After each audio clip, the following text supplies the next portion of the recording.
దేశవ్యాప్తంగా సంచలనం సృష్టించిన ఫోన్ ట్యాపింగ్ వ్యవహారంలో కీలక పరిణామం. బీఆర్ఎస్ ప్రభుత్వ హయాంలో సాక్షాత్ కోర్టు జస్టిస్ కాజా శరత్ ఫోన్ ను ట్యాపింగ్ చేశారని ఓ నిందితుడు ఇంటెలిజెన్స్ అదనపు ఎస్పీ భుజంగరావు తన వాంగ్మూలంలో పేర్కొన్నట్లు వార్తలు గుప్పుమన్న నేపథ్యంలో హైకోర్టు సంచలన నిర్ణయం తీసుకుంది. పలు పత్రికల్లో ఈ అంశంపై వచ్చిన కథనాలను సుమోటోగా విచారణకు స్వీకరించి సుమోటో పిటిషన్ పై మంగళవారం chief justice Alok Aradhe, senior న్యాయమూర్తి జస్టిస్ టి వినోద్ కుమార్ ధర్మాసనం విచారణ చేపట్టి ఇందులో కేంద్ర హోం మంత్రిత్వ శాఖ, రాష్ట్ర ప్రభుత్వ ప్రధాన కార్యదర్శి, సిఎస్ తెలంగాణ డీజీపీ, హోంశాఖ ముఖ్య కార్యదర్శి, ఇంటెలిజెన్స్ అదనపు డీజీ, హైదరాబాద్ పోలీస్ కమిషనర్ ప్రతివాదులుగా పేర్కొన్నారు.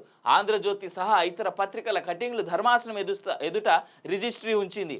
హైకోర్టు ఎదుట విచారణ జాబితాలో ఉన్న పిటిషన్లో వివరాలు ఇలా ఉన్నాయి. చీఫ్ జస్టిస్ అలోక్ అరాధే ఈ నెల 2న ఇచ్చిన ఆదేశాల ప్రకారం పలు పత్రికల్లో మే 29న హైకోర్టు న్యాయమూర్తి జస్టిస్ కాజా శరత్ ఫోన్ ట్యాపింగ్ అయ్యిందని వచ్చిన వార్తా కథనాలను సుమోటోగా ఈ కేసు లిస్ట్ చేశారు.